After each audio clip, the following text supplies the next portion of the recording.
Hello everyone, welcome to our channel is bio with Ankita. कैसे हैं आप सब? उम्मीद करती हूँ आप सब बहुत स्वस्थ होंगे, आप सब बहुत हेल्दी होंगे। तो आज की जो वीडियो है वो बहुत ही स्पेशल होने वाली है। क्यों? क्योंकि आज से हम स्टार्ट करने जा रहे हैं हमारी एनसीईआरटी सीरीज। जी हाँ, आज से हम स्टार्ट कर रहे हैं हमारी एनसीईआरटी सीरीज। तो आज का जो चैप्टर है वो हमने लिया है from class 11th, that is biological classification. जी हाँ, बहुत सारे बच्चों के मैसेजेस आ रहे थे, बहुत सारे स्टूडेंट्स की ये रिक्वेस्ट आ रही थी कि मैम प्लीज थ्योरी वाली जो हमारी जो क्लासेस हैं वो प्लीज आप लेकर आएं। तो आज हम लेकर आ गए हैं आपके लिए थ्योरेटिकल सीरीज। आई होप आप सबको बहुत पसंद आएगी। और आज की जो सीरीज है इसके अंदर हम इन डिटेल हम लोग डिस्कस करेंगे, ठीक है, कंप्लीट चैप्टर को। इस चैप्टर को हम डिवाइड करेंगे 2 क्लासेस में, ठीक है। उन 2 क्लासेस में हम क्या करेंगे, हाफ हाफ करके हम अपने चैप्टर को कवर करेंगे, ठीक है, ताकि आपके ऊपर भी बर्डन ना हो और आप इजीली क्या कर सके, चैप्टर को रिवाइज कर सके। ओके, हमें सिर्फ चैप्टर को सुनना नहीं है, हमें चैप्टर को लर्न करना है। तो चैप्टर को बहुत अच्छे से लर्न करने के लिए हम इसको डिवाइड करेंगे 2 चैप्टर्स में, ठीक है, 2 वीडियोस में हम इसको डिवाइड करेंगे। ओके, तो करें आज की क्लास हमारी स्टार्ट। ओके, और ये मैं आपको बता दूं कि जितने भी हमारे 11th-12th क्लास के स्टूडेंट्स हैं या फिर जो अभी नीट 2026 के लिए प्रिपरेशन स्टार्ट करेंगे, ठीक है, या फिर जो भी हमारे एचटेट हमारे जो भी एस्पिरेंट्स हैं या फिर जो कमिंग वैकेंसीज हैं केवीएस की, उसके लिए अपीयर होने वाले हैं, तो उन सब के लिए बहुत हेल्पफुल रहने वाली है। क्योंकि जो भी पीजीटी बायोलॉजी के लिए अपीयर होगा, उसकी तैयारी कर रहा है, तो this class is very helpful to those aspirants. Okay, so don't forget to like, subscribe and share, क्योंकि ये वीडियो बहुत हेल्पफुल रहने वाली है। तो चलिए अब without wasting any time, let us start our today's video. So this is our chapter 2 biological classification. Okay, chapter 1 हमारा कट हो गया है न्यू एनसीईआरटी में, तो हम चैप्टर 2 से स्टार्ट कर रहे हैं। बट मैं चैप्टर 1 भी करवाऊंगी क्योंकि कुछ एग्जाम्स में अभी भी उस चैप्टर से क्वेश्चंस पूछे जा रहे हैं। बट एक बारी के लिए मैंने उसको होल्ड पे रखा है। जब एक बार मेरी पूरी यूनिट कवर हो जाएगी ना, चैप्टर 2, 3 एंड 4, फिर मैं क्या करूंगी, चैप्टर 1 को उठा लूंगी, क्योंकि वो बहुत ईजी है, वो 1 वीडियो के अंदर आपको कवर हो जाएगा। उसके अंदर बहुत बेसिक है, उसको हम छोड़ेंगे नहीं, उसको भी हम करेंगे। ओके, तो चलिए स्टार्ट करते हैं आज का हमारा सेशन, आज की हमारी class. So let's start. Yes. तो जैसा कि आप सबको पता है, बायोलॉजिकल क्लासिफिकेशन, हम किसी भी चीज की क्लासिफिकेशन क्यों करते हैं, आप खुद हमें बताइए। अगर मान लीजिए आज आपको बहुत अच्छे से पता है कि हाँ ये कैट है, ये डॉग है, ये कैमल है, या ये एक इंसान है, एक होमोसेपियन है ना, आपको बहुत अच्छे से पता है। तो चाहे हम प्लांट्स की बात करें तो बड़े अच्छे से बता देते हैं कि ये नीम है, ये पीपल है, बहुत अच्छे से बता पा रहे हैं। क्यों बता पा रहे हैं? क्योंकि इन सब चीजों के ऊपर क्या हो चुकी है हमारे पास में, हमारे बहुत सारे साइंटिस्ट ने इनके ऊपर स्टडी की है, ठीक है, चीजों को बांटा है, चीजों को क्लासिफाई किया है, ताकि हम उन चीजों की स्टडी क्या कर सके, बहुत अच्छे से कर सके। अब बारी आती है कि क्लासिफिकेशन की नीड क्या है।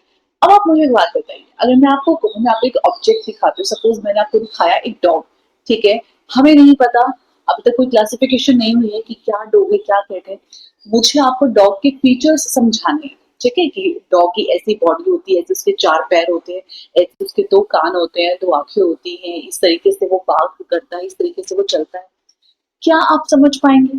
अगर उसकी क्लासिफिकेशन नहीं हुई है, मैंने उसको ऑफिशियली कोई नाम नहीं दिया है, उसको कोई नॉमेनक्लेचर नहीं किया है, तो क्या आप मुझे इतने अच्छे से बताइए कि आप समझ पाएंगे कि मैं किस ऑर्गेनिज्म की बात कर रही हूँ?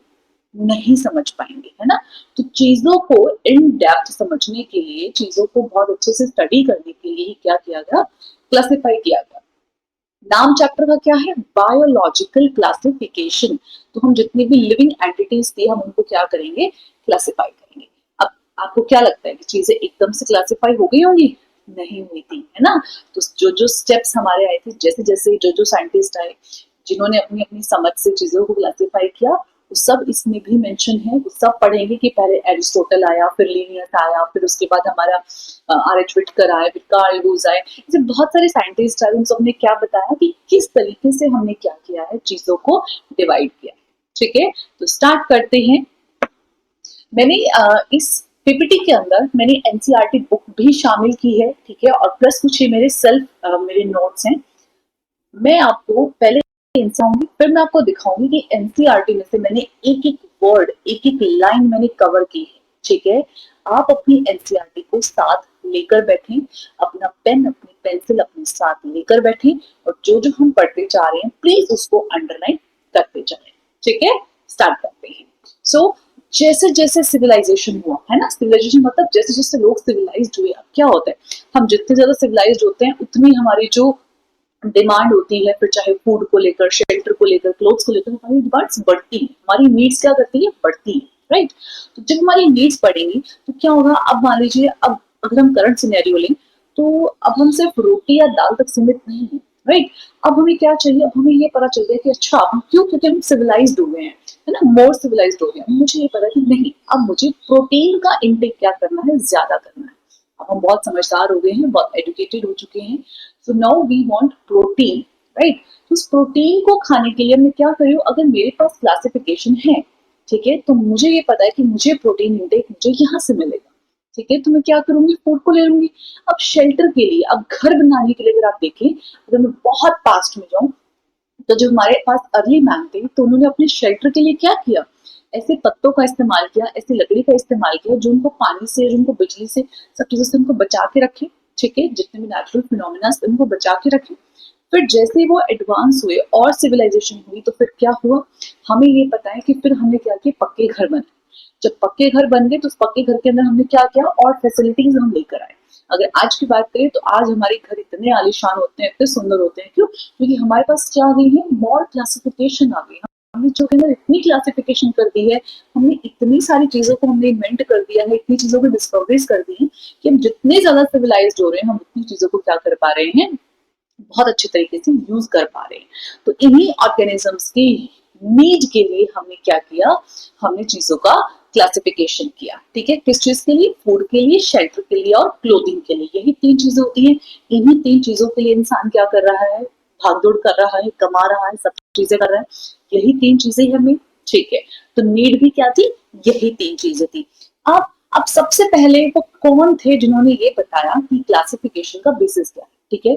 तो सबसे पहले आए हमारे एरिस्टोटल, फर्स्ट साइंटिस्ट आ चुके हैं हमारे, जो आपको याद करने हैं, एरिस्टोटल। एरिस्टोटल ने क्या किया, अब आप मुझे एक बात बताइए, बिल्कुल शुरुआत हो रही है, ठीक, जो हमारे पास कुछ नहीं है, तो अगर मान लो मेरे पास 2 या 3 बच्चे हैं, मुझे ये बताना है कि ये कैसे बच्चे हैं, पढ़ाई में कैसे हैं, ठीक है, तो मैं क्या करूंगी, मैंने उनको पढ़ाया भी नहीं है, मैंने उनको कुछ नहीं करवाया, लेकिन मैं उनको देखकर क्या बताऊंगी, उनके अपीयरेंस से कि हाँ, ये बच्चा मुझे थोड़ा सा पढ़ने वाला लग रहा है, और ये बच्चा मुझे इतना पढ़ने वाला नहीं लग रहा। किस बेसिस बताते हैं, उनके अपीयरेंस के बेसिस पे, उनकी मॉर्फोलॉजी की, वो बाहर से कैसे दिख रहे हैं, उसके बेसिस पे मैंने उनको ये बता दिया कि हाँ, ये पढ़ने वाले लग रहे हैं, ये कम पढ़ने वाले लग रहे हैं। क्या ये तरीका सही है, नहीं है सही, है ना। तो इसी तरीके से जब एरिस्टोटल आए थे तो एरिस्टोटल ने एक क्लासिफिकेशन दी, किस बेसिस पे, मॉर्फोलॉजिकल कैरेक्टर्स के बेसिस पे, कि वो आउटर से, वो बाहर से दिखने में कैसे हैं। तो उन्होंने किसके बारे में क्लासिफिकेशन दी, प्लांट्स के बारे में, कि जो प्लांट्स दिखने में बहुत बड़े हैं या छोटे हैं या उससे भी छोटे हैं, तो उसके बेसिस पे उन्होंने नाम दे दिया ट्रीज, श्रब्स एंड हर्ब्स, ठीक है।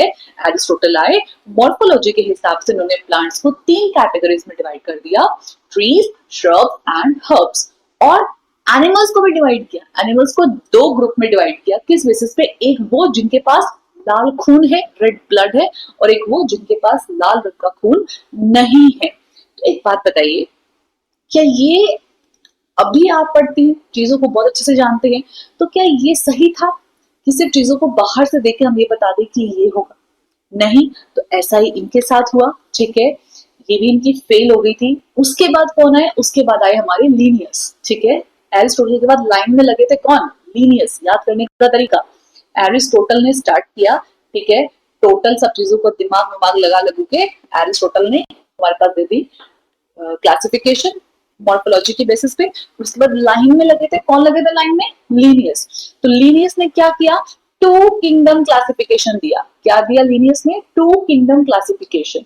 क्या थे वो 2 किंगडम, प्लांटिया एंड एनिमेलिया। क्या थे, प्लांटिया एंड एनिमेलिया।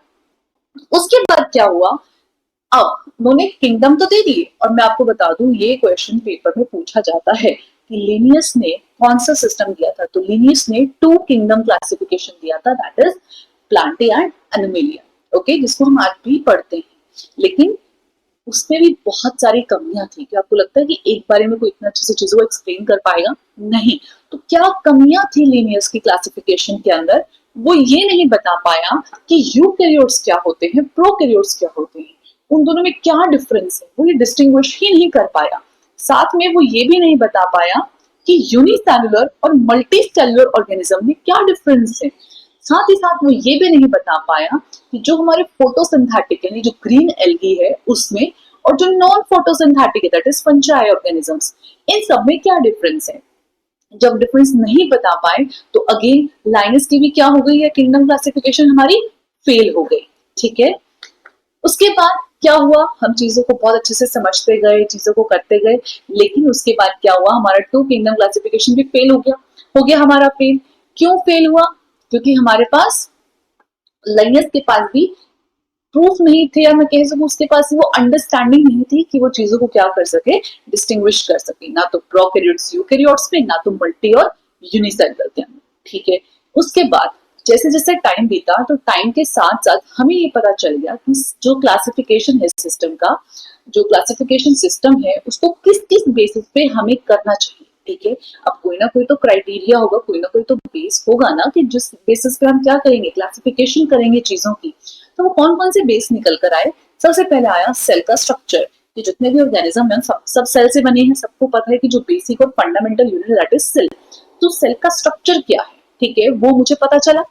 ठीक है, उसके बाद उस सेल का जो वॉल है उसका नेचर कैसा है, ये भी हमें जानना पड़ेगा। उसके बाद मोड ऑफ न्यूट्रिशन, कोई ऑर्गेनिज्म कुछ खाता है, कोई ऑर्गेनिज्म कुछ खाता है, कोई किसी तरीके से खाना बनाता है तो कोई किसी के ऊपर डिपेंड रहता है। तो सबका मोड ऑफ न्यूट्रिशन में क्या है, अलग अलग है, तो ये भी हमें बेस बनाना पड़ेगा। हैबिटेट, कोई पानी में रह रहा है, कोई बिल्कुल एक्सट्रीम हार्श कंडीशन में रह रहा है, कोई हमारा लैंड पे रह रहा है, कोई हमारा हवा में उड़ रहा है, तो कितने सारे हैबिटेट्स हैं। ठीक है, तो उसको भी हमें क्या बनाना पड़ेगा, बेस बनाना पड़ेगा। उसके बाद क्या उसके रिप्रोडक्शन के मेथड्स हैं, क्या वो वेजिटेटिव मेथड यूज कर रहा है, क्या वो सेक्सुअल मेथड यूज कर रहा है, या वो एसेक्सुअल मेथड यूज कर रहा है, तो ये भी हमें क्या बनाना पड़ेगा, बेस बनाना पड़ेगा। उसके बाद इवोल्यूशनरी रिलेशनशिप, उनके पूर्वज कौन है। ठीक है, कि जो एक नया ऑर्गेनिज्म बना है, क्या इसका जो हमारा जो पास्ट था, जिसके जो हमारे पूर्वज थे, क्या वो यही थे या किसी और ऑर्गेनिज्म के मीटिंग से इतना नया ऑर्गेनिज्म बन गया। ठीक है, तो ये जितनी भी चीजें थी ये हमें चाहिए थी किसके अंदर, जब हम किसी भी ऑर्गेनिज्म को क्लासिफाई करें, तो ये मेन हमें क्या करना था, हमें अपने माइंड में रखना था, ताकि हम चीजों को बहुत अच्छे से क्या कर सके, क्लासिफाई कर सके। ठीक है, नेक्स्ट देखते हैं। उसके बाद इन चीजों के साथ कौन आए, अब फिर आए हमारे विटकर साहब। कौन आए, विटकर। ठीक है, विटकर ने कहा, क्या कहा, विटकर ने दे दिया हमारा 5 किंगडम क्लासिफिकेशन। एक नहीं, दो नहीं, कुछ नहीं, सीधा हम 5 देंगे। ठीक है, तो 5 किंगडम क्लासिफिकेशन हमारा किसने दिया, ये हमारा दिया आर एच विटकर ने। कंप्लीट नेम है हमारा आर एच विटकर। कब दिया, कब की बात हो रही है, 1969 की। ठीक है, कब की बात है, 1969 की है। आर एच विटकर आए। ठीक है, एरिस्टोटल को भी छोड़ दो, लीनियस को भी छोड़ दो, सबको छोड़ दो। अब हमारे पास पूरे 5 किंगडम क्लासिफिकेशन आ चुकी है, जो कि दी किसने, आर एच विटकर ने। अब उन्होंने 5 किंगडम कौन कौन से दिए, अब तक जो पहले वाले उन्होंने क्या कहा था, प्लांटी एनिमिलिया है। इन्होंने क्या कहा, इन्होंने कहा प्लांटी एनिमिलिया तो है, लेकिन इनके साथ और कौन है, इनके साथ मोनेरा भी है, प्रोटिस्टा भी है, फंजाई भी है, और ये दोनों तो है ही। तो इन 5 को अच्छे से याद करेंगे। ठीक है, सो फिर से इसको रिवाइज कर लेते हैं एक बार। तो कौन आए हमारे पास, विटकर जी आए। कब आए, 1969 में। ईयर भी याद करना है, ईयर भी पूछ लेते हैं। ठीक है, आर एच विटकर आए 1969 में। उन्होंने क्या दिया, 5 किंगडम क्लासिफिकेशन। कौन कौन सा, Monera, protista, fungi, Plantae, Animalia, ये 5 हमें दिए। ठीक है, जब हम इनको डिटेल में पढ़ेंगे तो ये 5 के 5 किंगडम हमें टिप्स पर हो जाएंगे। ठीक है, आगे चलते हैं। नेक्स्ट उसके बाद क्या क्राइटेरिया यूज किया, अब विटकर ने ऐसा क्या किया कि विटकर ने 5 किंगडम बना दी। पता होना चाहिए कि मान लो मैंने एक क्लास को 3 सेक्शन में डिवाइड कर दिया, क्या क्राइटेरिया था मेरा जो मैंने 3 सेक्शन में डिवाइड किया। तो सेम आर्च विटकर ने कौन से क्राइटेरिया को यूज किया कि जिसमें उसने क्या बना दिए, 5 किंगडम बना दिए। सो नंबर 1 सेल का स्ट्रक्चर, यही हम पहले पढ़ रहे थे कि क्या क्या बेसिस होने चाहिए। तो इसने क्या यूज किया, नंबर 1 सेल का स्ट्रक्चर। नंबर 2 यूज किया इसने बॉडी की ऑर्गेनाइजेशन कैसी है।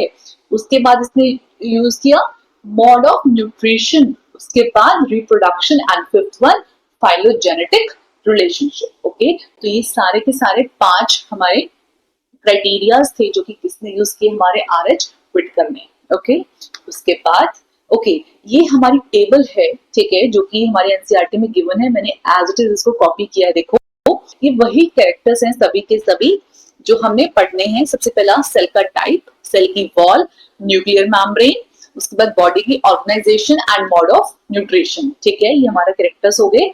और इधर हम बात करें तो नंबर 1 पे Monera, protista, fungi, Plantae and animalia. ठीक है, ये सारे के सारे किंगडम हो गए।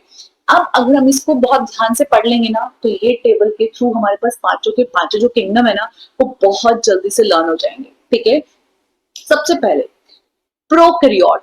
प्रोकैरियोट क्या होते हैं, प्रोकैरियोट्स वो ऑर्गेनिजम्स होते हैं, ठीक है, जिनके पास न्यूक्लियस नहीं होता है, प्लस जिनके पास मेम्ब्रेन बाउंड ऑर्गेनेलीज भी नहीं होती है। आई रिपीट, प्रोकैरियोट्स वो ऑर्गेनिजम्स होते हैं जिनके पास ना तो न्यूक्लियस है और ना ही मेम्ब्रेन बाउंड क्या है, ऑर्गेनेलीज है। ठीक है, तो वो हो गए प्रोकैरियोट। उसके बाद यूकैरियोट। यू आप कैसे हैं, आप एडवांस हैं। ठीक है, आप एक एडवांस ऑर्गेनिज्म हैं। ठीक है, और आपके पास सब चीजें हैं, तो यानी आपके पास न्यूक्लियस भी होगा और आपके पास मेम्ब्रेन बाउंड ऑर्गेनेलीज भी होंगी। याद करने का तरीका है कि यूकैरियोट कौन सा है, प्रोकैरियोट कौन सा है। प्री जो पहले आया होगा उसके पास कमी होगी किसी ना किसी चीज की। एंड यूकैरियोट, आप तो परिपूर्ण है, आपके पास सब कुछ है। ठीक है, तो याद करने का तरीका है। ठीक है, ये मत कहना कि मैम क्या करवाया, लेकिन याद करना है। ठीक है, जैसे भी करेंगे बस याद करेंगे। चलिए उसके बाद, ठीक है, तो सबसे पहले जो थे मोनेरा। अब देखो हम सीक्वेंस में पढ़ेंगे। सीक्वेंस में क्यों पढ़ेंगे, जब हम चीजों को सीक्वेंस में पढ़ेंगे ना तो हमें चीजें ऑटोमेटिक लर्न हो जाएगी। ठीक है, तो सबसे पहले कौन है, मोनेरा। ठीक है, मोनेरा कैसे हैं, प्रोकैरियोटिक। ठीक है, देन उसके बाद सारे के सारे कैसे हैं, यूकैरियोटिक। ठीक है, उसके बाद सेल वॉल। मोनेरा के अंदर जो सेल वॉल है वो कैसी होती है, नॉन सेल्यूलोसिक। हमें ये पता है कि जो प्लांट्स होते हैं तो प्लांट्स की सेल वॉल कैसी होती है, सेल्यूलोज की बनी हुई।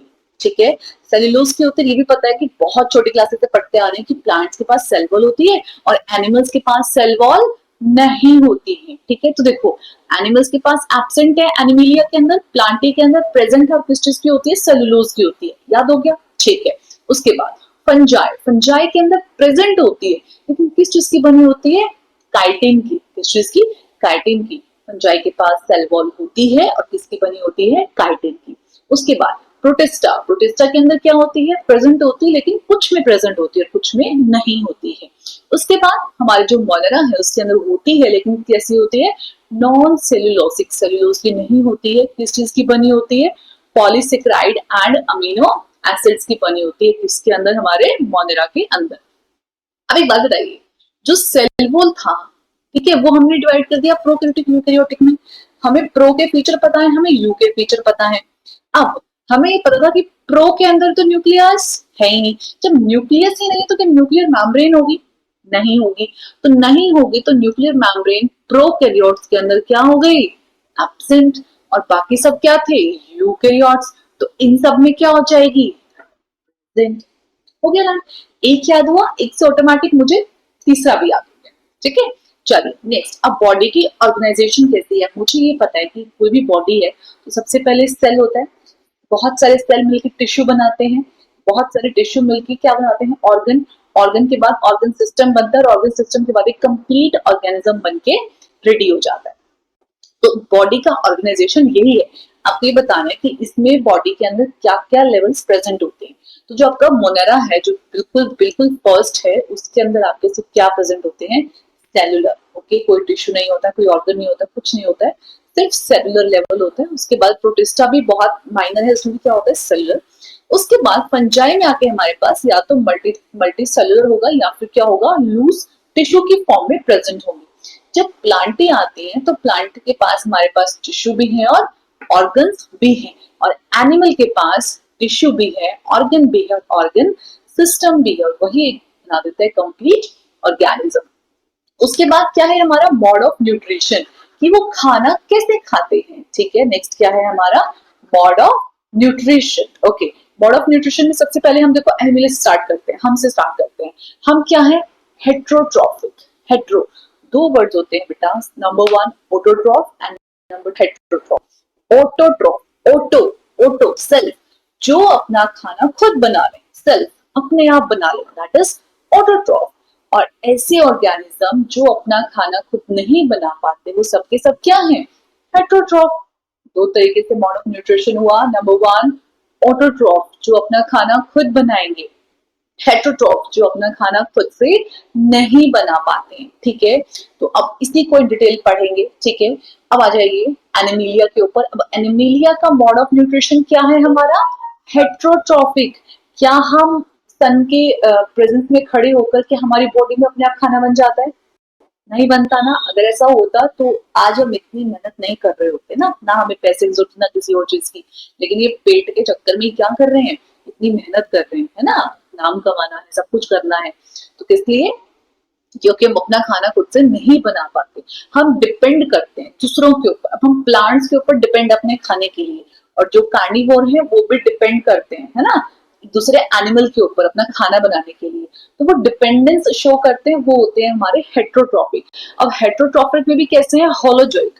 होलोजोइक क्या होते हैं, जो खाने को इंजेस्ट करते हैं, जो खाने को निगलते हैं। हम क्या करते हैं, मैंने खाना लिया, अब इस खाने को मुंह के अंदर डालती हूँ, इंजेस्ट करती हूँ, तो मेरा कैसा मोड ऑफ न्यूट्रिशन होता है होलोजोइक। Okay, saprophytic. सैप्रोफिटिक कौन होते हैं, जो हमारे डेड और डिकेइंग ऑर्गेनिजम्स के ऊपर क्या करते हैं, अपने खाने को खाते हैं, वहां से अपना खाना क्या करते हैं कंज्यूम करते हैं, तो वो होते हैं सेप्रोफाइट्स। ठीक है, उसके बाद अब आ जाइए हमारा प्लांटिंग। सबको पता है प्लांटिंग ऑटोट्रॉफ, बहुत छोटी क्लासेस से पढ़ते आ रहे हैं। ठीक है, और ऑटोट्रॉफ में भी कैसे बनाते हैं अपना खाना, लाइट की प्रेजेंस में फोटोसिंथेसिस करते हैं। कौन? प्लांट्स। तो इनका मोड ऑफ न्यूट्रिशन कैसा होगा, फोटोसिंथेटिक। उसके बाद फंजाई। आपने देखा होगा कई बार, मान लीजिए मम्मी ने खाना बनाया है और मम्मी उसको भूल गई है किचन में, और संभालती है एक दिन बाद, दो दिन बाद। कई बार क्या होता है कि ढक के रख के भूल जाती है, संभाल नहीं पाती है। तो जब दो तीन दिन बाद उसको संभालती है ना, तो उसको एक व्हाइट कलर का इससे फंगस टाइप लग जाता है ना। या फिर अगर हम फ्रूट्स की बात करें, अगर हम फ्रूट्स को ना खाएं, उनको रखा रहने दें, तो फ्रूट्स के ऊपर भी फंगस लग जाती है। ब्रेड ब्रेड भी अगर हम ना खाएं टाइम से, दो तीन दिन में उसको कंज्यूम ना करें, तो ब्रेड में भी क्या लग जाती है, फंगस लग जाती है। ठीक है, तो फंगस क्या है, फंगस क्या कर रही है, अपने न्यूट्रिशन के लिए एक बनी बनाई चीज या किसी चीज के ऊपर क्या कर रही है, अटैक कर रही है उसको खाने के लिए। तो क्या वो ऑटोट्रॉफ है? नहीं, वो भी क्या है हमारी हेट्रोट्रॉफ है। हेट्रोट्रॉफ है किसके ऊपर कर रही है, क्या मैंने फ्रेश खाना, मैंने अभी अभी रोटी बनाई है और अभी अभी मैंने सब्जी बनाई है, क्या उसके अंदर मुझे फंगस मिलेगी? नहीं मिलेगी। मुझे फंगस कब मिलेगी, जब वो फ्रेश खाना क्या हो चुका होगा, स्टेल फूड बन चुका होगा। स्टेल यानी बासी, है ना, तो वो बासी खाने में लगेगी। ठीक है, तो सैप्रोफिटिक हो गया, सड़ा हुआ खाना। ठीक है, उस पे लगेगी, या फिर कैसे लगती है, एज अ पैरासाइट। ठीक है, आप देखोगे हमारी बॉडी पे फंगल इन्फेक्शन हो जाते हैं, तो फंगल इन्फेक्शन क्या है हमारे, पैरासिटिक है। ठीक है, ये भी हो गया हमारा। उसके बाद देखो नेक्स्ट हमारे दो बच गए, प्रोटिस्टा एंड मोनेरा। अब प्रोटिस्टा एंड मोनेरा की बात करें तो प्रोटिस्टा में भी क्या होता है, ये ऑटोट्रॉफिक भी होते हैं और हेट्रो भी होते हैं। मतलब ये कुछ अच्छे भी हैं और कुछ क्या है दूसरों के ऊपर डिपेंडेंट भी हैं। तो अगर जो खुद से बना लेंगे तो फोटोसिंथेसिस की हेल्प से बनाएंगे, वरना क्या करते हैं दूसरों पे डिपेंड भी रहते हैं। तो दोनों मोड शो करते हैं कौन, प्रोटिस्टा। ठीक है, उसके बाद मोनेरा। मोनेरा क्या करता है, मोनेरा ऑटोट्रॉफिक भी है, वो अपना खाना खुद भी बनाएगा। कैसे कैसे, कीमोसिंथेटिक यानी केमिकल्स की हेल्प से भी क्या करेगा, ये अपना खाना बनाएगा। एंड फोटोसिंथेटिक, लाइट की प्रेजेंस में भी अपना खाना बनाएगा। या फिर वो हेट्रोट्रॉपिक भी होगा। ठीक है, हेट्रोट्रॉपिक कैसे, दूसरों पर डिपेंड रहेगा, कौन से मोड के थ्रू, सैप्रोफिटिक एंड पैरासिटिक। ठीक है, तो मोनेरा क्या है, ऑटोट्रॉपिक भी है और हेटरोट्रॉपिक भी है। प्रोटिस्टा भी दोनों शो है। फंगस हमारा हेटरोट्रॉपिक ही है, प्लांटी हमारा ऑटोट्रॉपिक है और एनिमिलिया हमारा हेटरोट्रॉपिक है। आई होप इतना आपको समझ में आ गया होगा। ये पूरी टेबल बहुत इजी है, ठीक है, और यहाँ से भी कई बार ना डायरेक्ट क्वेश्चन बन जाता है, ठीक है, तो बोलेंगे नहीं। अब जब हम इसको वन बाय वन इसको पढ़ेंगे ना कि किंगडम को डिटेल में, तो चीजें बहुत इजी लगेंगी, ठीक है। चलिए नेक्स्ट। ओके, 5 किंगडम के बाद एक और आए थे हमारे पास, उसका नाम इसमें मेंशन नहीं है, आप लिख सकते हैं, कार्ड वूज। और जो भी हमारी वीडियो को देख रहे हैं, जिन्होंने मेरी पहली वीडियोस देखी हैं, जिसमें मैंने एचटेट के लिए मैंने क्वेश्चंस करवाए थे, पीवाईक्यू सीरीज हमारी चल रही थी, तो उसके अंदर ये क्वेश्चन पूछा गया है कि जो 3 डोमेन सिस्टम है वो किसने दिया। और देखो यहाँ पे कोई साइंटिस्ट का नेम मेंशन नहीं है, तो वो किसने दिया था, हमारा कार्ल वूज ने। किसने दिया था, कार्ल वूज ने, ठीक है, आप लिख सकते हैं। और यहाँ से क्वेश्चन आया हुआ है, ठीक है। सो 3 डोमेन सिस्टम हमारा किसने दिया था, कार्ल वूज ने दिया था, ठीक है। क्या था इस 3 डोमेन सिस्टम के अंदर? अब तक हमने 2 पढ़ लिया, 5 पढ़ लिया, अभी 3, न 2 न 5, 3। क्या आया? हमने देखो, हमने क्या पढ़ा था कि एक हमारे पास मोनेरा था, प्रोटिस्टा था, फंजाई था, प्लांटी था, एनिमिलिया था। प्लस क्या थे हमारे पास, मोनेरा क्या था हमारा, यूकैरियोटिक, सॉरी प्रोकैरियोटिक। ओके, बाकी सारे क्या थे मेरे पास, यूकैरियोटिक। समझ रहे हो, ध्यान से देखो, मोनेरा मेरे पास प्रोकैरियोटिक है और बाकी के चारों किंगडम मेरे क्या थे, यूकैरियोटिक। तो इस 3 डोमेन ने क्या किया, 3 डोमेन ने किया कि जितने भी हमारे यूकैरियोट्स है ना, उसका तो एक किंगडम बना दिया। क्या किया, जितने भी हमारे यूकैरियोट्स थे उसका एक किंगडम बना दिया और मोनेरा के 2 किंगडम बना दिया। और मोनेरा को डिवाइड कर दिया इसके अंदर, आर्की के अंदर और यूकैरिया के अंदर, ठीक है। तो इस तरीके से इसने क्या किया, 3 डोमेन सिस्टम बनाया, ठीक है। एक हमारा बैक्टीरिया मोनेरा का अलग से और बाकी सारे अलग से, और मोनेरा के भी फर्दर क्या कर दिए, हमारे पास 2 किंगडम बना दिए, ठीक है। आई होप यहाँ तक सबको समझ में आ गया होगा।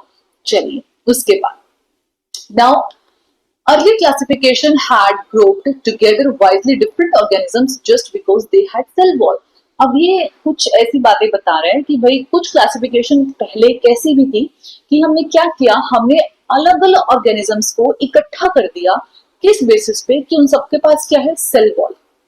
क्या किया, कोई कोई और हमने मेथड देखा नहीं, हमने सिर्फ क्या देखा कि अच्छा इन सभी ऑर्गेनिजम्स के पास सेल वॉल है ना, तो मैं सबको क्या करता हूँ, मैं सबको एक कैटेगरी के अंदर मैं इनको रख देता हूँ, ठीक है। जैसे कि अब क्या हुआ, अब ये फेल हुई, क्यों फेल हुई, अब देखो जो प्रोकैरियोटिक बैक्टीरिया थे और जो ब्लू ग्रीन एल्गी थे, ये भी हमारे सेम नहीं है। साथ में जो यूनिसेलुलर और मल्टीसेलुलर एल्गी थी उनको भी क्या कर दिया, इकट्ठा रख दिया।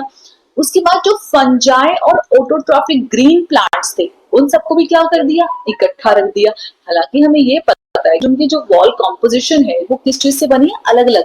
फंगस की किसकी बनी है, काइटिन की, और ऑटोट्रॉफ्स की प्लांट्स की किसकी बनी है, सेलुलोज की। मतलब सबका स्ट्रक्चर अलग है, सबके फीचर्स अलग है, फिर भी हमने क्या किया, चीजों को इकट्ठा रख दिया। सिर्फ किस बेसिस पे कि इन सबके पास क्या प्रेजेंट है, वॉल प्रेजेंट है, ठीक है। अब देखो, जो ये प्रोकैरियोटिक बैक्टीरिया था ये हमारा किसके अंदर आया था, मोनेरा के अंदर। लेकिन जो ब्लू ग्रीन एल्गी है ये किसके अंदर आया था, हमारा प्लांट किंगडम के अंदर। मतलब अलग अलग किंगडम्स को ही क्या कर दिया, एक किंगडम बना दिया। और क्या कर दिया, क्या प्रेजेंट है उनके पास, सेल वॉल प्रेजेंट है। तो ये तो सही नहीं था, है ना। तो ये भी क्या हुआ था, हमारा फेल हुआ था। इस तरह की भी क्लासिफिकेशंस आई थी, ठीक है। चलिए नेक्स्ट, अब हमारा स्टार्ट होने जा रहा है very first kingdom, that is Monera. Okay, so हम मोनेरा स्टार्ट करने जा रहे हैं। अब तक जितना हमने किया है उसमें से 2 या 3 ऐसे पॉइंट्स है जहां से क्वेश्चन आ जाता है, ठीक है, उनको आप अच्छे से करना। लेकिन जो और हमें अच्छे से करना है वो हमारा यहाँ से स्टार्ट हो रहा है, ठीक है। सो स्टार्ट करते हैं, our very first kingdom that is Monera. बहुत इजी है, बहुत अच्छा है, बहुत अच्छे से समझ जाएगा, ठीक है।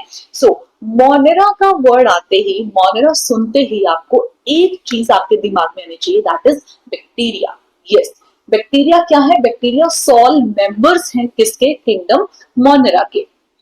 मोनेरा सुनते ही एक बात याद आनी चाहिए, क्या, बैक्टीरिया, ठीक है। और बैक्टीरिया क्या है, बैक्टीरिया सॉल मेंबर्स हैं किसके, किंगडम मोनेरा के। ये ऐसे माइक्रोब्स हैं जो कि सबसे ज्यादा पाए जाते हैं, ठीक है। ये बहुत अबेंडेंट है, बहुत ज्यादा अमाउंट में ये प्रेजेंट हैं, ठीक है। कहाँ कहाँ पाए जाएंगे? सब जगह, हॉट स्प्रिंग्स में भी, डेजर्ट्स में भी, स्नो में भी, डीप ओशंस में भी, मीन्स ये हर जगह प्रेजेंट है, ठीक है। और अगर मैं आपको कहूँ ना कि आप अगर एक एक मुट्ठी आप मिट्टी की लें और उस एक मुट्ठी के अंदर आप चेक करें मिट्टी के अंदर कितना है, तो आपको मिलियंस ऑफ बैक्टीरिया मिलेंगे, ठीक है। मिलियंस ऑफ बैक्टीरिया, ये इतने ज्यादा हैं, ठीक है। और कुछ कैसे हैं आपको पता है? कुछ एज अ पैरासाइट रहते हैं किसी बॉडी के अंदर या फिर किसी बॉडी के ऊपर भी, ठीक है। चलिए नेक्स्ट, बहुत इंटरेस्टिंग है, बहुत मजेदार है, ये पढ़ने में काफी मजा आता है, ठीक है। नेक्स्ट, अब हमने क्या किया? अब बैक्टीरिया इतने तरह के हैं तो उतने तरह को हमने क्या कर दिया? डिवाइड कर दिया फर्दर। कैसे? उनके शेप्स के बेसिस पे। तो उनके शेप के बेसिस पे हमने क्या किया है? बैक्टीरिया को 4 टाइप्स में डिवाइड किया है। यहां से क्वेश्चन आ जाता है, ठीक है। नंबर 1 है हमारा कोकस। नंबर 1 क्या है? कोकस। कोकस स्फेरिकल, कोकस स्फेरिकल, ये दोनों आपको इकट्ठे याद रखने हैं क्योंकि कोकस का मतलब क्या है? स्फेरिकल। उसने दिया था कोकस, बेसिलस, विब्रियो, स्पाइरुलम, ठीक है। आपको साथ में उसकी शेप कैसी है आपको याद रखना है। तो कोकस का मतलब था स्फेरिकल, कोकस का मतलब था स्फेरिकल, सर्कल में, ठीक है। जैसे आपको ये दिखा रखा है, ये कोकाई, ठीक है। ये क्या है सब, सॉरी मैं पेन का कलर चेंज कर लेती हूँ से। ये देखिए, ये आपको दिखा रखा है, ये कोकाई एनसीईआरटी का डायग्राम है, मेरे वही पेस्ट किया हुआ, ठीक है, ताकि आपको ये ना लगे कि हम कहाँ से पढ़ रहे हैं। सेम एनसीईआरटी की एक एक लाइन, एक एक वर्ड मैंने कवर किया, ठीक है। सो ये क्या है? हमारा कोकाई, ठीक है, स्फेरिकल इन शेप। तो जितने भी बैक्टीरिया स्फेरिकल शेप के थे उसको मैंने नाम दे दिया कोकस, ठीक है। उसके बाद रॉड शेप, देख रहे हैं आप, ये ऐसे ऐसे ऐसे ऐसे रॉड शेप है ना, ऐसे जो रोड शेप के हैं, बेसिलस। क्या है? Bacillus. कोकस spherical, bacillus, rod shape, ठीक है। उसके बाद आए विब्रियो। विब्रियो कॉमा शेप, ये दिख रहा है आपको इधर, ये ऐसे और ऐसे, ऐसे और ऐसे भी बैक्टीरिया है ऐसे शेप के, उसको हमने नाम दे दिया विब्रियो, ठीक है, विब्रियो। उसके बाद स्पाइरलम। स्पाइरल नाम ही देखो सिमिलर सा है, स्पाइरलम स्पाइरल शेप है ना, ये देखो ये ऐसे स्पाइरल शेप का। तो ये सभी क्या थे हमारे? ये हमने शेप के बेसिस पे बैक्टीरिया को 4 पार्ट्स में डिवाइड कर दिया, कोकस, spherical, bacillus, rod shape, vibrio, comma shape and spirillum, spiral. Okay, I hope याद हो गया है। अगर आप इसको 2 से 3 बार इसको रिपीट करेंगे बोल बोलकर तो आपको बहुत इजीली लर्न हो जाएगा, ठीक है। चलिए उसके बाद नेक्स्ट, अब हम देखें कि जो बैक्टीरिया का जो स्ट्रक्चर है ना, वो दिखने में तो बड़ा सिंपल है, लेकिन उसके अंदर का जो मेटाबॉलिज्म है ना, वो बहुत ही एक्सटेंसिव है। क्यों? क्योंकि आपको पता है कि इतनी हार्श कंडीशंस में सरवाइव करते हैं, ऐसे अलग अलग जगह रहते हैं, तो उनका मेटाबॉलिज्म इतना डाइवर्स है, इसीलिए वो पॉसिबल है, ठीक है। नहीं तो सर्वाइवल रेट वैसे ही नहीं होता, नहीं पाए जाते हैं हमें ऐसे। और हमने ये टेबल में पढ़ लिया था कि ये ऑटोट्रॉफ्स भी होते हैं और हेटेरोट्रॉफ्स भी होते हैं। नेक्स्ट, अब हमने क्या किया है? बैक्टीरिया को फर्दर 2 पार्ट्स में डिवाइड किया है, मोनेरा, ठीक है। मोनेरा को हमने फर्दर 2 पार्ट्स में डिवाइड किया है। नंबर 1 ये है हमारा आर्की बैक्टीरिया और दूसरा हम करेंगे you bacteria. Archie bacteria, you bacteria. क्या किया है? किंगडम मोनेरा को, जिसके 16 मेंबर्स हमारे बैक्टीरिया हैं, उनको हमने 2 टाइप्स में डिवाइड किया है। Number 1 Archie bacteria and number 2 you bacteria. तो स्टार्ट करते हैं हमारा आर्की बैक्टीरिया। आर्की बैक्टीरिया की खास बात क्या है? ये जो हमारे आर्की बैक्टीरिया होते हैं ना, ये कितनी भी एक्सट्रीम हैबिटेट क्यों ना हो, चाहे कोई बहुत ज्यादा सॉल्टी कंडीशन हो या बहुत ज्यादा उबलती हुई कोई हॉट स्प्रिंग्स हो या फिर मार्शी एरिया हो, ये आपको सब जगह देखने को मिलते हैं। क्यों? क्योंकि इनकी जो आउटर लेयर होती है ना, वो इतनी रेजिस्टेंट वाली होती है कि कहीं भी सर्वाइव कर सकते हैं, ठीक है। सो आर्की बैक्टीरिया क्या है आपके? ये एक्सट्रीम हैबिटेट्स में भी सर्वाइव करते हैं, फिर चाहे वो सॉल्ट एरिया हो, उसको हमने नाम दिया हेलोफिल्स, हॉट स्प्रिंग्स में भी thermo acidophils and Marsh area में मिथेनोजन्स। ओके, ये आपको याद करना है, ठीक है, कि सॉल्ट एरिया वाले को हम हेलोफिल्स बोलते हैं, ठीक है। हॉट स्प्रिंग्स वाले को हम थर्मो एसिडोफिल्स बोलते हैं, ठीक है। देखो थर्ड हीट के लिए यूज होता है। एसिड हमारा, एसिड पता है आपको सॉरी, ठीक है। तो थर्मोसिडोफिल्स हॉट स्प्रिंग्स में, और मार्शी एरिया में कौन रहेंगे हमारे मिथेनोजेंस। क्या है मिथेनोजेंस? मिथेनोजेंस कहाँ प्रेजेंट होते हैं? तो मिथेनोजेंस प्रेजेंट होते हैं आपके रूमिनेंट एनिमल्स में। पढ़ते हैं ना, रूमिनेंट्स कौन होते हैं? जो कि जुगाली करते हैं, जैसे कि हमारे काउज होगी, बफलोज होगी। तो इन सबकी गट में, इन सबकी एलिमेंट्री कैनाल में कौन प्रेजेंट होता है हमारे पास? मिथेनोजेंस प्रेजेंट होते हैं। अभी वहां प्रेजेंट है तो ये क्या करते हैं? ये मिथेन गैस को प्रोड्यूस करते हैं, ठीक है। ये क्या करते हैं? जब खाने को ब्रेक डाउन करते हैं, खाने को तोड़ते हैं, तो जब खाने को तोड़ते हैं ना, तो मिथेन गैस की प्रोडक्शन करते हैं। और जब ये गोबर करते हैं, जब ये डंग रिमूव करते हैं, तो फिर जब हम उसको जलाते हैं ना, तो उससे हमें क्या मिल जाती है? बायोगैस। लिविंग से मिल रही है, मिथेन से प्रोड्यूस हो रही है, उसको हमने नाम दे दिया बायोगैस, और उसको हम यूज कर लेते हैं हमारे घरों में, ठीक है। तो इतनी बात समझ में आई? ओके, आई थिंक यहाँ तक तो किसी को कोई डाउट नहीं होगा, सबको समझ में आ रहा होगा, ठीक है। चलिए नेक्स्ट, उसके बाद now you bacteria. Okay, Archie याद हो गए थे? आर्की कौन थे? आर्की हमारे पास थे जो कि एक्सट्रीम हैबिटेट में रहते हैं, ठीक है। यू वाले कौन से हैं? यू वाले हैं हमारे ट्रू बैक्टीरिया। यू बैक्टीरिया, अब देखो इसमें भी क्या वर्ड आ रहा है? यू। जैसे हमने यू कैरियर्स पढ़ा था ना, ऐसे यू बैक्टीरिया। यू, तुम क्या हो? तुम ट्रू हो, है ना, तुम बिल्कुल सही हो, तुम बिल्कुल ट्रू हो। तो ये ट्रू बैक्टीरिया होते हैं। कौन से? You bacteria. यू बैक्टीरिया को ट्रू बैक्टीरिया भी कहते हैं। क्यों कहते हैं? क्योंकि इनके पास क्या है? Rigid cell wall. इनके आउटर में रिजिड सेल वॉल होती है, ठीक है। और क्या होता है इनके पास? और इनके पास होता है हमारे पास मोटाइल फॉर्म के लिए, इनकी मूवमेंट के लिए इनके पास प्रेजेंट होते हैं फ्लैजिलम, ठीक है। फ्लैजिला प्रेजेंट होते हैं। फ्लैजिला क्या करते हैं? मूवमेंट में हेल्प करते हैं, ठीक है, जिससे ये एक जगह से दूसरी जगह पर क्या कर पाते हैं? मूव कर पाते हैं। तो यू बैक्टीरिया को और फर्दर हम पढ़ते हैं, तो उसमें सबसे पहले आता है हमारे पास साइनोबैक्टीरिया। क्या आता है? साइनोबैक्टीरिया। इसको आप रट लीजिए, जब तक बायोलॉजी पढ़ेंगे cyanobacteria blue green algae, cyanobacteria blue green algae आता रहेगा, ठीक है। तो क्या है हमारे पास? Cyanobacteria blue green algae. क्या है? अब देखो, एल्गी है, ग्रीन है, तो ग्रीन का नाम सुनते ही हमें एक चीज समझ में आती है कि जो प्लांट या जो भी ऐसी चीज ग्रीन होगी उसके पास क्या प्रेजेंट होगा? क्लोरोफिल। वो भी कौन सा? ए, ठीक है। तो साइनोबैक्टीरिया क्या है? ब्लू ग्रीन एल्गी है, जिनके पास क्या प्रेजेंट है? Chlorophyll A. जैसे कि ग्रीन प्लांट्स में होता है, वो क्या होते हैं? फोटोट्रॉपिक, सॉरी फोटोसिंथेटिक ऑटोट्रॉफ्स होते हैं, ठीक है। तो जो साइनोबैक्टीरिया है वो भी क्या हो गए? फोटोसिंथेटिक ऑटोट्रॉफ्स हो गए। क्यों? क्योंकि इनके पास क्लोरोफिल ए प्रेजेंट है, ठीक है। तो क्लोरोफिल है तो क्या करेंगे? फोटोसिंथेसिस में हेल्प कर देंगे और अपना खाना खुद बना लेंगे, ठीक है। उसके बाद क्या है? Found as unicellular. कैसे मिलते हैं? यूनिसेलुलर है, ठीक है। और अगर यूनिसेलुलर है ना, तो कैसे मिलेंगे? कॉलोनीज में मिलेंगे, इकट्ठे रहते हैं, बड़ी बड़ी कॉलोनी बना के रहते हैं, ठीक है। और फिलामेंटस फॉर्म्स होती है, फिलामेंट प्रेजेंट होते हैं इनके पास, ठीक है। उसके बाद जो इनकी कॉलोनीज होती है, जैसे मान लो जैसे बहुत सारे बैक्टीरिया हो गए कॉलोनी में, तो इनके आउटर में पता क्या होता है? एक जिलेटिनस शीट की कवरिंग होती है, ठीक है, जिनको प्रोटेक्ट करती है। क्या है? ये जो हमारे साइनोबैक्टीरिया है, ये कॉलोनी बना के रहते हैं। इनकी कॉलोनी के आउटर में जिलेटिनस शीट होती है, जो इनको सराउंड करती है, जो इनको प्रोटेक्ट करती है।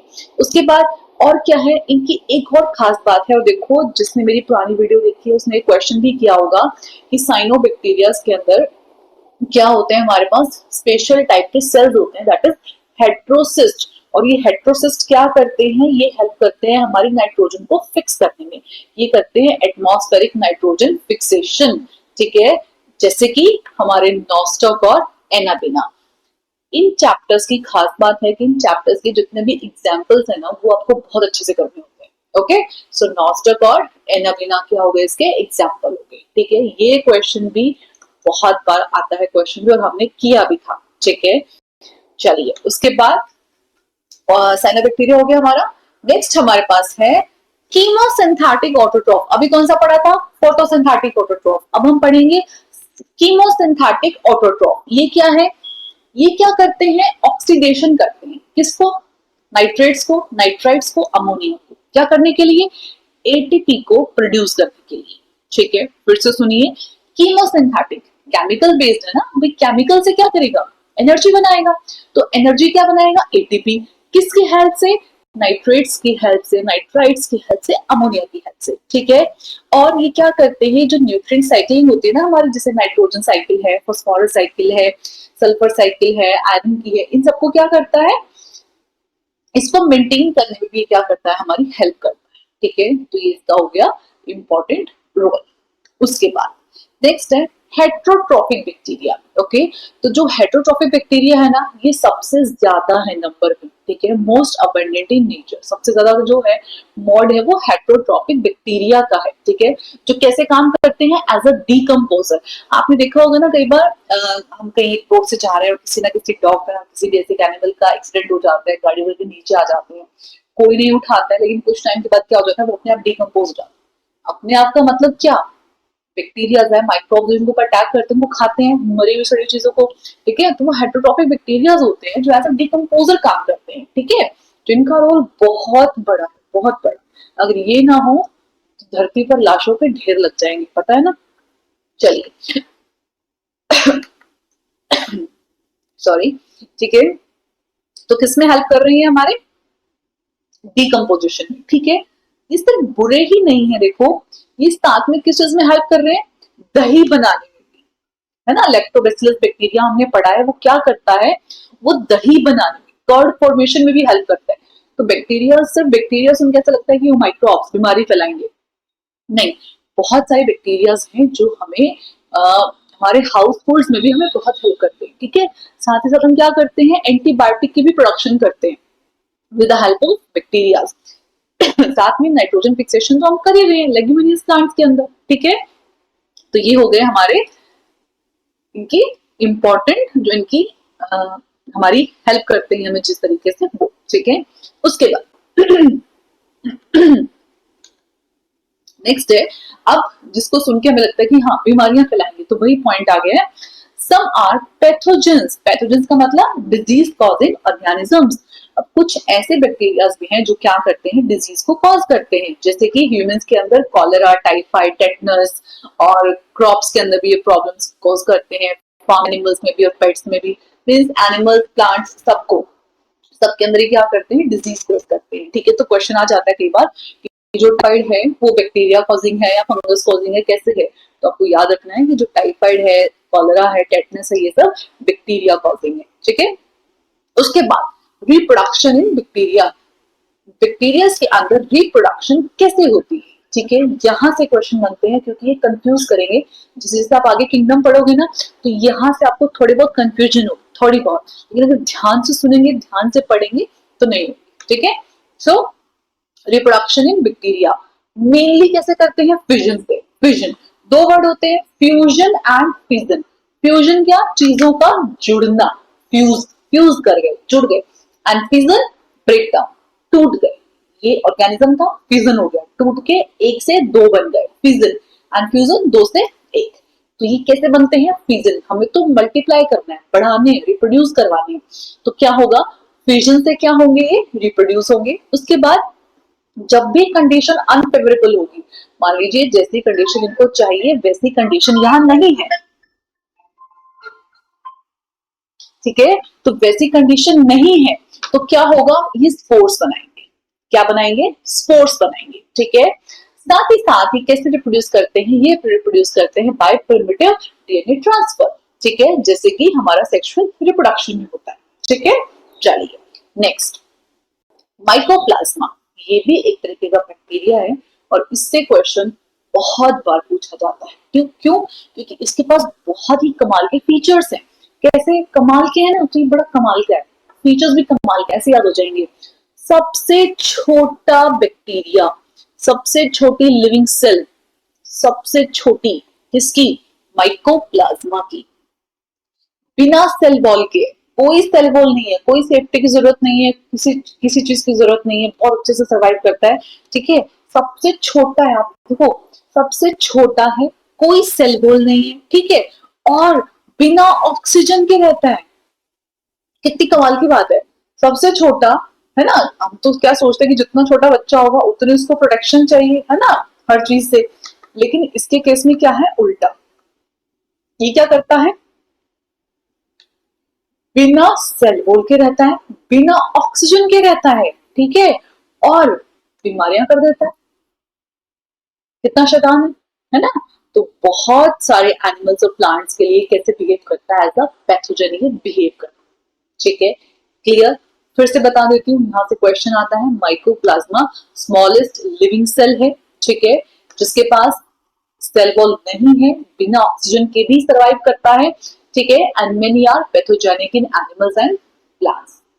ठीक है, और बहुत सारे प्लांट्स और एनिमल्स के केस में क्या है, एज अ पैथोजन भी बिहेव करता है।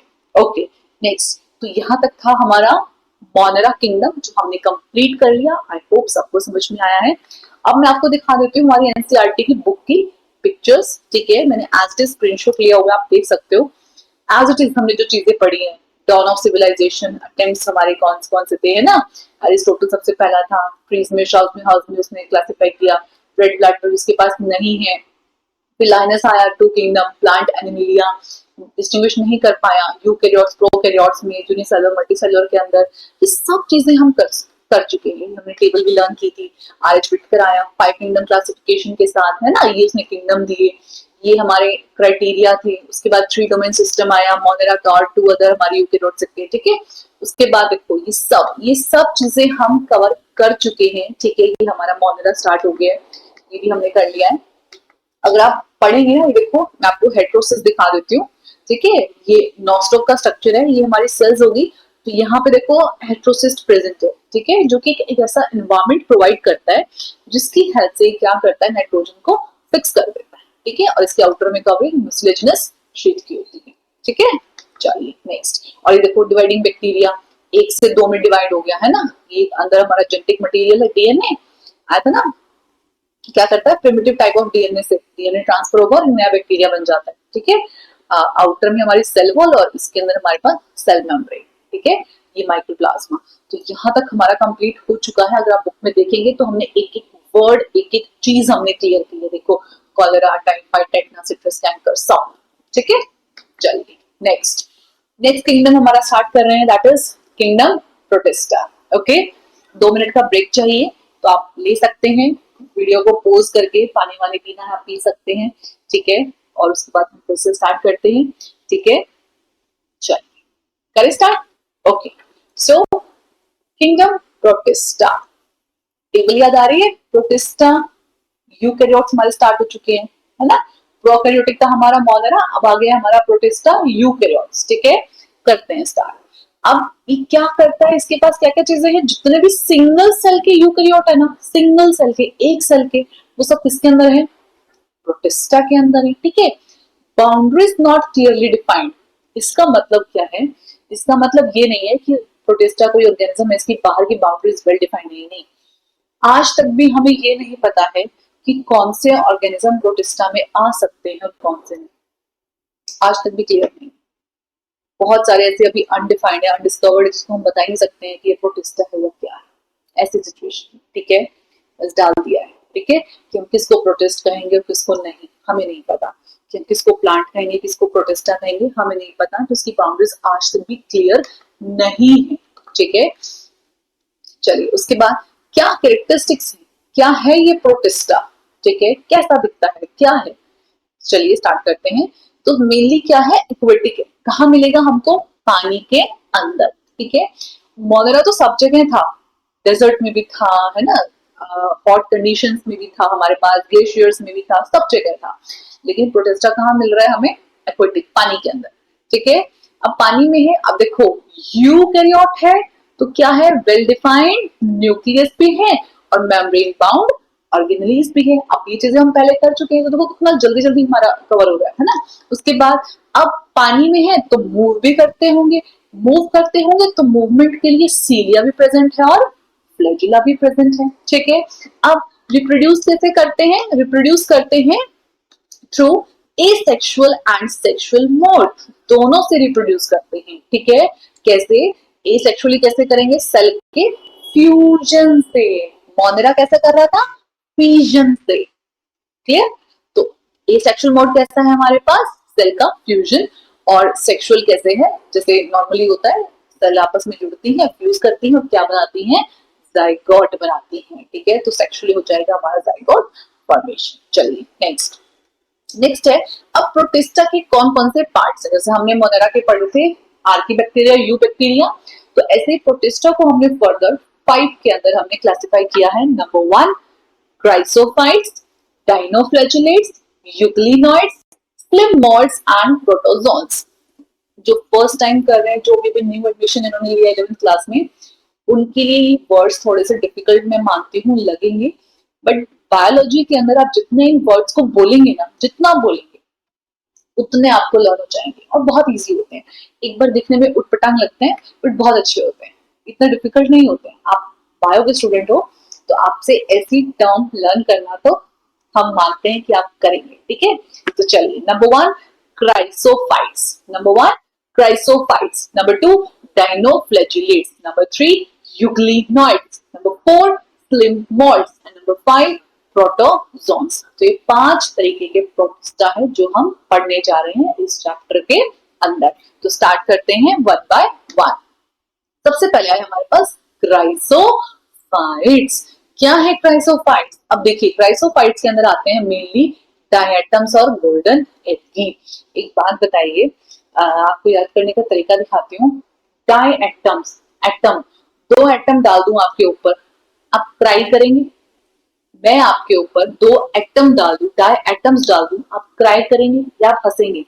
आप क्राई करेंगे। तो क्राइसोफाइट्स के अंदर क्या आ गए? Diatoms. आपके पास गोल्ड था, ठीक है, गोल्ड था लेकिन उसकी एल्गी बन गई।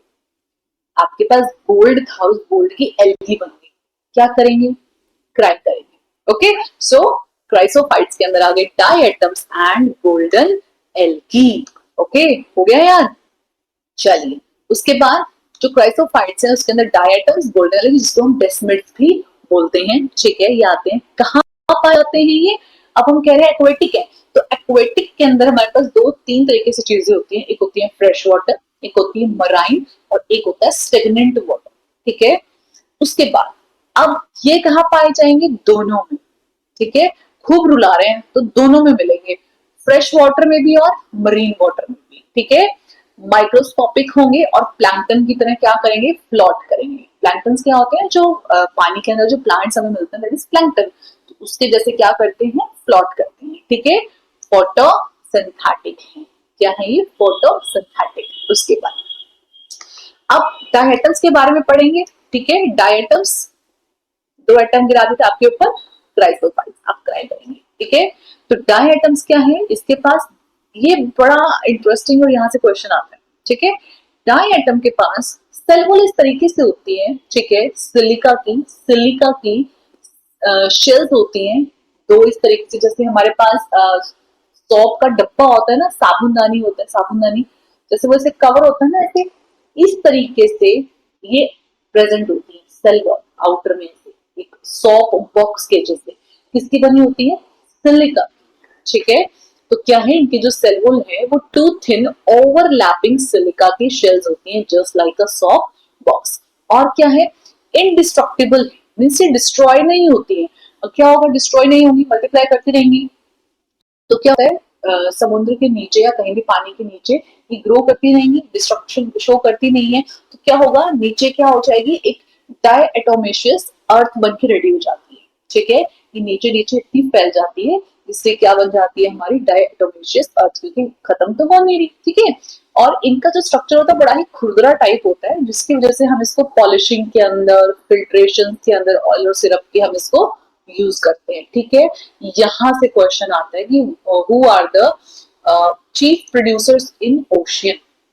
ओशियन के अंदर चीफ प्रोड्यूसर कौन है? That is diatoms. ओके, अगर ऑप्शन में डायएटम प्रेजेंट है तो इसको टिक करेंगे, वरना क्राइसोफाइट प्रेजेंट है तो इसको टिक करेंगे, ठीक है। लेकिन अगर पहले डायएटम है तो आप डायएटम को क्या करेंगे? टिक करेंगे, ठीक है। चीफ प्रोड्यूसर कौन है हमारे ओशियंस के अंदर?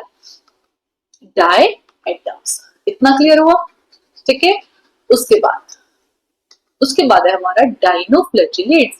Die, di means 2 and flagella जो हमें मूवमेंट में हेल्प करता है, फ्लैजिला। ओके, सो मोस्टली कहाँ होंगे? मरीन सॉल्टी एरिया के अंदर, और फोटोसिंथेटिक होंगे, अपना खाना खुद बना लेंगे।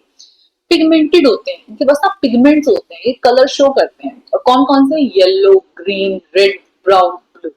ठीक है, याद करने का तरीका, येलो का थोड़ा सा डार्क कलर ग्रीन हो जाएगा, ग्रीन को और डार्क करूंगी रेड, रेड को और डार्क ब्राउन, ब्राउन को और डार्क ब्लू, ऐसे ही कुछ भी बना दिया। ठीक है, तो याद करने का तरीका है। ओके, तो yellow to green, green red brown blue, ये हमारे कलर्स होंगे जो ये पिगमेंट्स हमें शो करते हैं। साथ ही साथ इसकी जो सेल वॉल होगी वो कैसी होगी, स्टिफ सेलुलोज प्लेट्स की जैसी होगी। ठीक है, स्टिफ होती है। ओके, टू फ्लैजिला, डाइनो, डाइफ्लैज, नाम में छिपा हुआ है, दो फ्लैजिला होंगे, एक होगा लॉन्गिट्यूडनल, ठीक है, एक ऐसा होगा लॉन्गिट्यूडनल और एक होगा ट्रांसवर्स। ऐसे स्टिफ प्लेट्स के बीच में क्या प्रेजेंट होगा, आपका एक longitudinal sorry transverse flagella present होगा।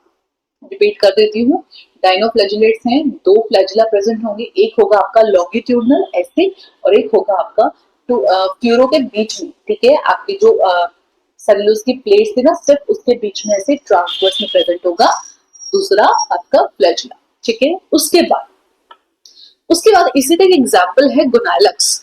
गोनाइलक्स इसी का एग्जाम्पल है, जो कि क्या करता है, बहुत तेजी से ग्रो करता है।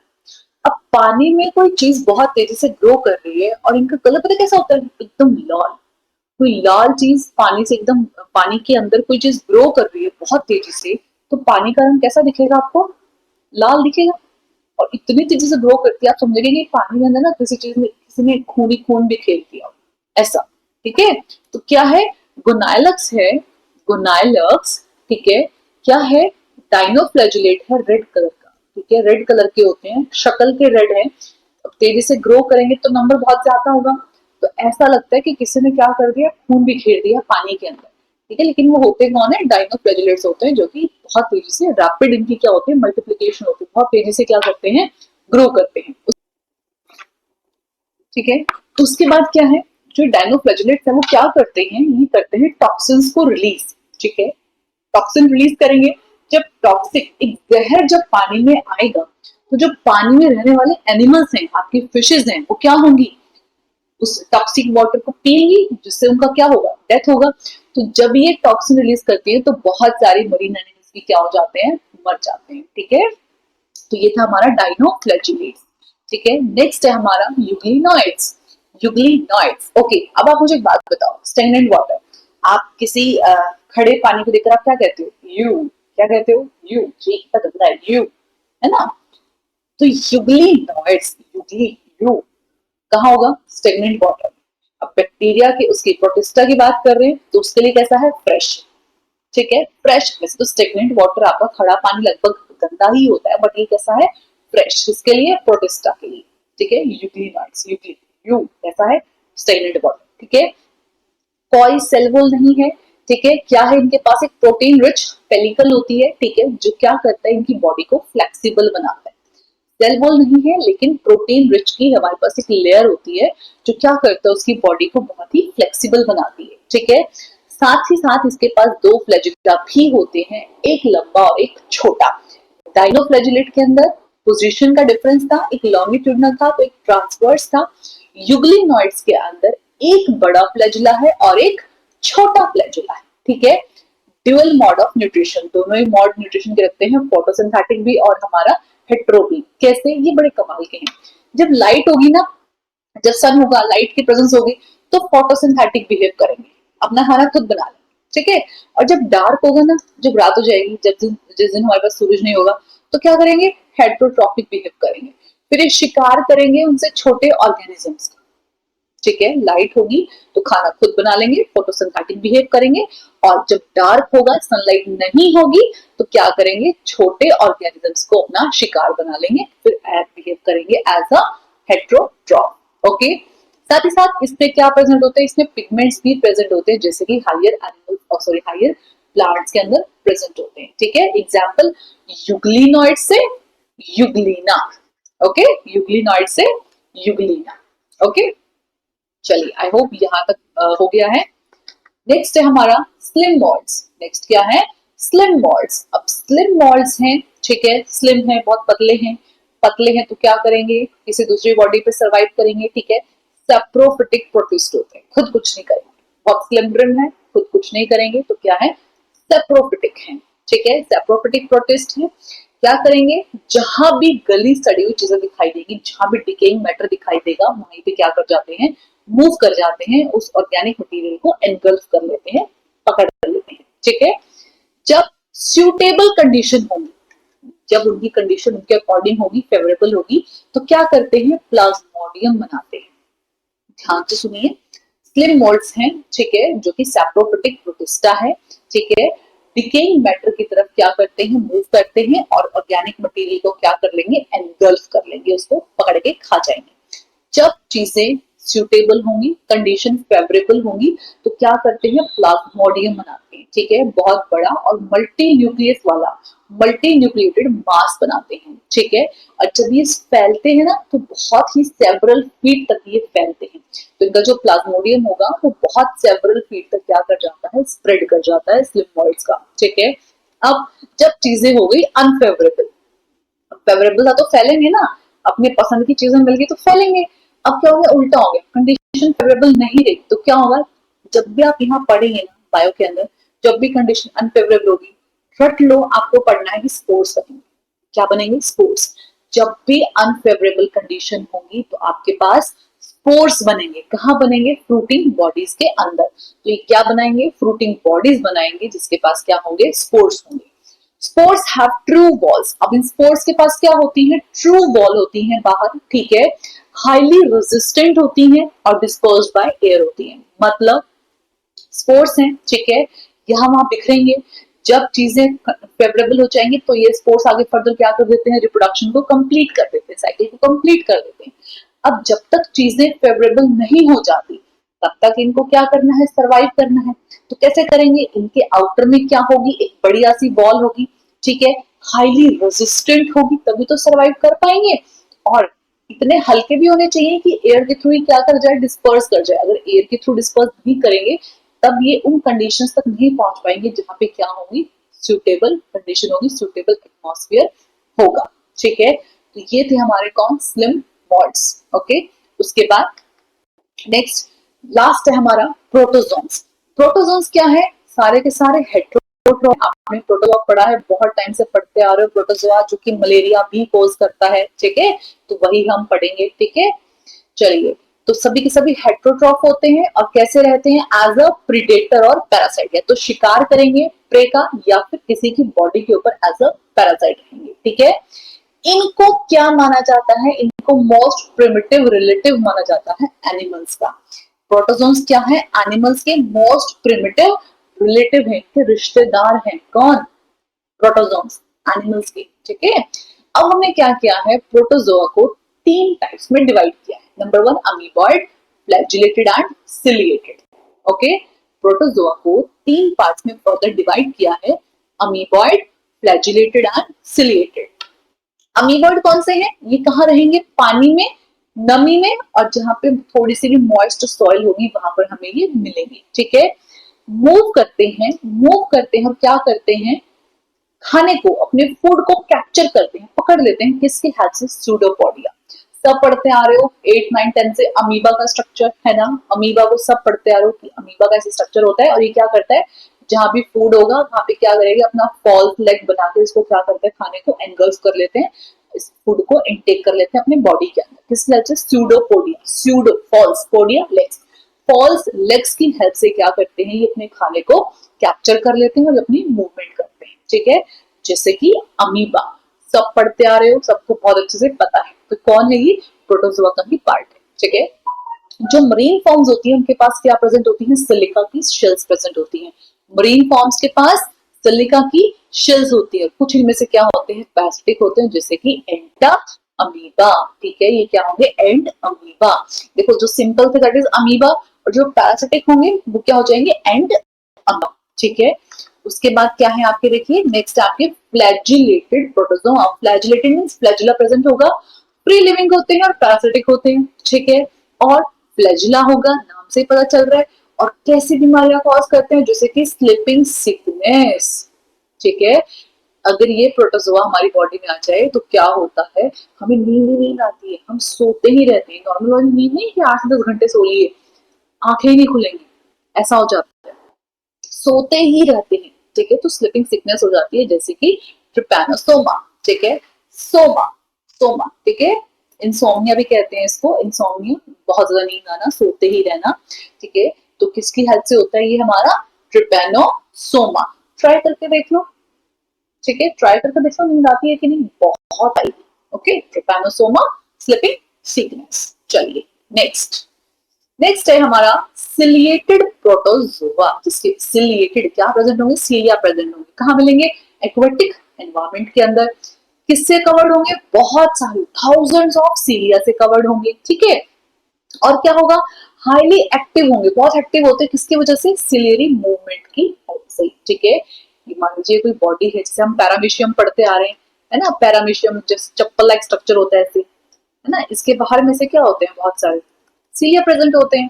ये क्या करते हैं, ये बहुत अच्छा कोऑर्डिनेशन करते हैं, ठीक है, इसलिए वजह से बहुत क्या होते हैं, हाईली एक्टिव होते हैं, ठीक है। कौन, हमारे सिलेटेड प्रोटोजोआ, जैसे कि पैरामीशियम। और एक क्या खास बात है, आपने पढ़ा ना, कैसे जैसे स्ट्रक्चर होता है, गलेट होती है, कैविटी होती है, जो कि बाहर की तरफ ओपन होती है और अंदर की चीजें बाहर आती है, बाहर की चीजें अंदर आती है। तो क्या है, एक कैविटी गलेट होती है जो कि बाहर की तरफ ओपन होती है। सीलिया हेल्प करती है, जो बाहर इतने सारे धागे से है ना, सीलिया ये हेल्प करते हैं क्या करने के लिए, फूड को या पानी को उस गलेट के अंदर लाने के लिए, ठीक है। तो ये था हमारा सिलेटेड। अब नेक्स्ट है हमारा स्पोरोजोन्स। स्पोरोजोन्स क्या है, ये भी क्या है, हमारे पैरासिटिक मेंबर्स हैं, साथ ही साथ कैरेक्टराइज्ड बाय स्पोर लाइक। इनकी खासियत क्या है, स्पोरोजोन, स्पोर्स है ना, तो इनकी लाइफ साइकिल में क्या होती है, एक स्पोर लाइक इन्फेक्शियस स्टेज होती है, ठीक है। जब इनकी लाइफ साइकिल होगी ना, जब अपनी लाइफ साइकिल को कंप्लीट करेंगे, जब ये डेवलप करते हैं, तो इनमें spore like infectious stage present होती है, ठीक है। सबसे कॉमन एग्जांपल प्लाज्मोडियम स्पोरोजोआ, ठीक है, क्या है, प्लाज्मोडियम, वो पीछे वाली गलत बोल दिया शायद, ध्यान गलती से प्रोटोजोआ उसमें। तो स्पोरोजोन्स में क्या आते हैं, हमारे malarial causing organism, that is Plasmodium, ठीक है। क्या करते हैं, मलेरिया कॉज करते हैं, और इनका बहुत इम्पैक्ट रहा है ह्यूज पॉपुलेशन पे। कैसे, बहुत ज्यादा फैलते हैं, जब होता है ना तो बहुत सारी डेथ भी हुई है पहले, जब तक दवाइयां नहीं थी, जब तक ट्रीटमेंट नहीं था, तो ह्यूमन पॉपुलेशन पे भी काफी इम्पैक्ट पड़ा है, बहुत ज्यादा नेगेटिव इम्पैक्ट पड़ा है। फिर दवाइयां आई हैं, ट्रीटमेंट आया, उसके बाद अब कई किसी हद तक हम चीजों को कंट्रोल कर पाते हैं, ठीक है, नहीं तो बहुत ज्यादा क्या था, इनका इम्पैक्ट था। तो यहाँ तक हमारे दो किंगडम हमने कंप्लीट कर लिए हैं, मॉनेरा एंड प्रोटिस्टा, प्लस हमने कर लिया है जितना भी हमारा स्टार्टिंग का जो हमारा इंट्रो पार्ट था चैप्टर का वो, ठीक है।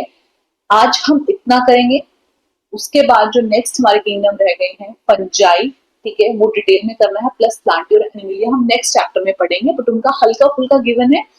और क्या गिवन है उसके अंदर, हमारे पास वायरसेस, ठीक है, विरियॉन्स और विरियर्ड्स, और उसको हम करेंगे, ठीक है। तो ये जो बाकी का हमारा चैप्टर है इसको हम सेकेंड वीडियो में कवर करेंगे।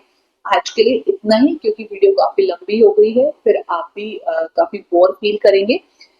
आज के लिए इतना बहुत हो गया लर्निंग के लिए। आप इन चीजों को नेक्स्ट वीडियो तक बहुत अच्छे से लर्न करें, अपने टिप्स पे करें, बार बार इन वर्ड्स को बोल कर देखें, ठीक है। अगर बोलने से अगर आपको याद हो गया है तो एक बार लिख कर जरूर देखें, ठीक है, कि क्या क्राइसोफाइट्स है, क्या डायनोफ्लैजेलेट्स है। जिसको आप लिखेंगे ना, बोल भी लिया और लिख भी लिया, बहुत अच्छे से लर्न हो जाए, बहुत अच्छे से, ठीक है। तो एक एक करके लिखते जाएं और चीजों को बहुत अच्छे से करते जाएं। बुक के अंदर अपनी बुक एकदम साफ सुथरा नहीं रखना है, ठीक है। जो हो गया हाईलाइट करते चलो, ये मैंने पढ़ लिया है, इसकी ये बात थी, इसकी ये बात, हाईलाइट करते चलिए, ठीक है, बहुत अच्छे से पढ़ते रहिए। और मिलेंगे बहुत जल्द नेक्स्ट वीडियो के साथ, इसके पार्ट 2 के साथ, जिसमें कंप्लीट हमारा चैप्टर हो जाएगा, ठीक है। आई होप, मैं फिर कह रही हूँ, आपको ये वीडियो अच्छी लगे तो प्लीज लाइक करना, शेयर करना, ठीक है, अपने फ्रेंड्स के साथ जरूर शेयर करना ताकि उनकी भी हेल्प हो सके, ठीक है। और ये क्लास आपको कैसी लगी मुझे कमेंट में जरूर से जरूर बताना, ठीक है। चलिए, तो मिलते हैं नेक्स्ट वीडियो के साथ, okay, till then bye bye, take care.